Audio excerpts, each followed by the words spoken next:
Binomial theorem क्या होती है? बाइनोमियल थ्योरम, सबसे पहले बाइनोमियल टर्म को देख लो। बाई का मतलब होता है 2 और नोमियल का मतलब होता है टर्म। ऐसे एक्सप्रेशन जिसमें दो टर्म्स होते हैं, like x plus y and x plus a y square plus 2, ये सब क्या है? बाइनोमियल है। ठीक, बाइनोमियल थ्योरम क्या होती है उस पर बात करें तो expansion of x plus y to the power n, इसके एक्सपेंशन को ही हम लोग क्या बोलते हैं? बाइनोमियल थ्योरम बोलते हैं।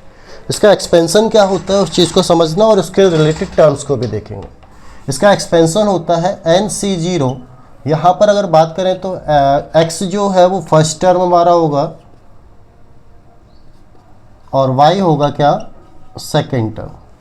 ठीक, NC0 फर्स्ट टर्म की पावर जो होगी वो n-0 होगी और सेकेंड टर्म की जो पावर होगी वो 0 होगी।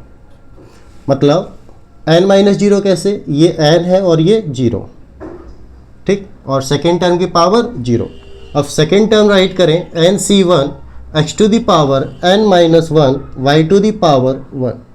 Third term NC2 x to the power n-2 और y टू द पावर 2। इसी तरीके से हम राइट करते जाएं तो NCn x to the power हो जाएगा n-n यानी कि 0 और y to the power n। Right, इसी को हम लोग बोलते हैं बाइनोमियल थ्योरम। अब इसमें कुछ टर्म्स हैं जो हमें पता करने हैं। ठीक है, ये तो थ्योरम हो गई हमारी। फैक्टोरियल, अब एक टर्म है फैक्टोरियल नोटेशन। ये क्या होता है? Factorial notation, product of numbers from n to 1 is called factorial notation. n से स्टार्ट करके डिक्रीजिंग ऑर्डर में हम मल्टीप्लाई करते जाएंगे नंबर्स का, तो वो हमारा क्या कहलाएगा? Factorial notation. राइट, अब देखना जरा, फैक्टोरियल n को हम ऐसे भी राइट कर सकते हैं। फैक्टोरियल n से n को बाहर निकालना है तो फैक्टोरियल लग जाएगा हमारा किस पे? n-1 पे। अब मान लो n-1 को भी बाहर निकालना है तो ये हमारा हो जाएगा n-1। अगला वाला जो टर्म होगा n-2 पे फैक्टोरियल यूज हो जाएगा। ठीक, ये हो गया। अब फैक्टोरियल 0 की जो वैल्यू होती है दैट इज इक्वल टू 1। ठीक है, अब NCR का फॉर्मूला देख लेते हैं जो यहाँ पर लिखा हुआ है। ये NCR का फॉर्मूला क्या होता है? Factorial n upon factorial n-r into factorial r। ठीक है, इसके अलावा NCR n-r के इक्वल होता है। मतलब इसको अगर देखें तो हमने कहा 5C4, इसको हम लोग ऐसा भी राइट कर सकते हैं 5 that is equal to 5C1। ठीक है, ये कुछ बेसिक टर्म्स थे जिन्हें हमें देखना था। एक चीज़ और देख लो, NC0 की जो वैल्यू होती है दैट इज़ 1 और NCn की जो वैल्यू होती है दैट इज़ ऑल्सो 1। राइट, ये हमारे हो गए। कुछ चीज़ों को याद रखना था जो लिखे हुए हैं सामने। इसके बाद वापस आते हैं अपने बाइनोमियल थ्योरम के एक्सप्रेशन पे। बाइनोमियल थ्योरम में अगर बात करें तो नंबर ऑफ टर्म्स कितने होंगे? देखो यहाँ से लेके यहाँ तक n टर्म तो होंगे और एक टर्म और एक्स्ट्रा है तो हमारे पास हो जाएंगे n+1 terms. C0, C1, C2, Cn ये हमारे कहलाते हैं क्या? Binomial coefficient. ठीक, बाइनोमियल कोएफिशिएंट कहते हैं इन लोगों को। ठीक है, अब जो बाइनोमियल कोएफिशिएंट है from the equidistance will be equal. मतलब फर्स्ट टर्म का जो बाइनोमियल कोएफिशिएंट है वो लास्ट टर्म के बाइनोमियल कोएफिशिएंट के इक्वल होगा। NC0 इक्वल टू होगा NCn के। NC0 की वैल्यू कितनी होती है? 1। NCn की वैल्यू कितनी होती है? 1। ठीक, ऐसे ही NC1 की जो वैल्यू होगी वो होगी NCn-1 के इक्वल। ठीक, मतलब इसके पहले वाले टर्म के इक्वल, तो वो हमारा कहलाएगा ये। ठीक है, इसको याद रखना है। आप कह दो सर इसको यूज़ कैसे करना है एक्सप्रेशन, तो एक बार इसको एक क्वेश्चन में सॉल्व करके देख लेते हैं। एक्सपेंड करना है, एक्सपेंड किसको, छोटा सा एग्जाम्पल ले लेते हैं, जैसे कि 3x plus 2y to the power 4। हमने कहा इसको एक्सपेंड करो, ठीक है। अब इसको एक्सपेंड करना है तो कैसे करेंगे, देखो यहाँ पर n की वैल्यू किसके इक्वल होगी, 4 के इक्वल हो गई, x की वैल्यू 3x के इक्वल और y की वैल्यू 3y के। तो हम क्या लिखेंगे, 4c0, स्टार्ट करते जाएंगे। फर्स्ट टर्म की पावर 3x की पावर कितना होगा, n माइनस 0 यानी कि 4 माइनस 0, और सेकेंड टर्म की पावर क्या हो जाएगी, 2y की पावर 0, ठीक। फर्स्ट टर्म राइट कर दिया। अब एक पे पावर क्या करते जाओ, डिक्रीज करते जाओ, दूसरे पे पावर क्या करते जाओ, इंक्रीज करते जाओ। तो सेकेंड टर्म क्या हो जाएगा, 4c1, 3x to the power हो जाएगी हमारी 3, 4 माइनस 0 4, इससे एक कम किया तो 3, और 2y की पावर कितनी हो जाएगी 1, 4c2, ठीक है। अब 3x की पावर कितनी हो जाएगी हमारी 2, 3 से 1 डिक्रीज किया और 1 से 1 इंक्रीज करेंगे तो हो जाएगा 2, फिर से 4c3, ठीक है। अब 3x की पावर कितनी हो जाएगी 1 और 2y की पावर हो जाएगी हमारी 3, and the last term is 4c4, 3x की पावर हमारी हो जाएगी कितनी 0 और 2y की पावर हो जाएगी हमारी कितनी 4, राइट। 4 माइनस 0 मतलब 4। अब हम इसको थोड़ा सा सॉल्व कर लेते हैं कि कैसे सॉल्व करते हैं। NC0 की वैल्यू क्या बताइए अभी, NC0 की वैल्यू 1, ठीक। 3x टू दी पावर 4 यानी कि इंटू 3 टू दी पावर 4 और x to the power 4, 2y की पावर 0 है, इसका मतलब क्या हो जाएगा ये 1, ठीक है। 4c1, अब इसको क्या राइट करोगे, 4/1, देखो 4 को कहाँ तक लेके जाएंगे, 4 3 2 1, 4 और नीचे 1, ठीक। 3 टू दी पावर 3 और x टू दी पावर 3 और 2 की power 2 into y, 2 into y। 4c2 को क्या राइट करेंगे, 4 को डिक्रीजिंग ऑर्डर में राइट कर दो और 2 को 2 इंटू 1 राइट कर दो, 3 की पावर 2 और x स्क्वायर इंटू 2 की power 2 y square plus 4c3 को हम लोग क्या राइट कर सकते हैं, 4c3 को राइट करेंगे 4 माइनस 3 यानी कि 1, और देखो 4c1 की वैल्यू क्या है हमारे पास ये, यानी कि 4/1, 4c कहाँ पे आ गए थे हम लोग, 4c3। अब 3 की 3x आ जाएगा और 2 की पावर 3 और y की पावर 3। लास्ट वाला 4c4 की वैल्यू कितनी हो जाएगी, 1 हो जाएगी हमारा, और ये तो 1 हो गया, और ये हो जाएगा हमारा 2 की पावर 4 और y टू दी पावर 4। अब इसको सॉल्व करना है हमें, एक्सपेंड करना है, तो 3 की पावर 4 कितना हो जाएगा 27, x टू दी पावर 4 यहाँ पर होगा 81, ठीक है। तो 3 की power 4 81, x to the power 4, 3 की पावर 3 27 इंटू 8, यहाँ पर हो जाएगा अपना x³ एंड y प्लस ये 2 से ये स्क्वायर हटा दो, 3 3 ज़ा 9, 9 2 ज़ा 18, तो ये हो जाएगा 4 3 ज़ा 12, 12 इंटू 9 इंटू 2, यहाँ पर x स्क्वायर और y स्क्वायर प्लस, ठीक है। अब यहाँ पर अगर बात करें आगे की, तो ये हो जाएगा हमारा कितना 2 की पावर 3, 2 2 ज़ा 4, 2 ज़ा 8 और 8 3 ज़ा 24 और इंटू 4 इंटू 24 XY³ और लास्ट 2 टू दी पावर 4 यानी कि 16 y to the power 4। Finally calculate करके राइट कर लेंगे तो ये हमारा मल्टीप्लाई करेंगे 81x to the power 4, 27 into 8, यहाँ पर कितना आ जाएगा 216 x³ y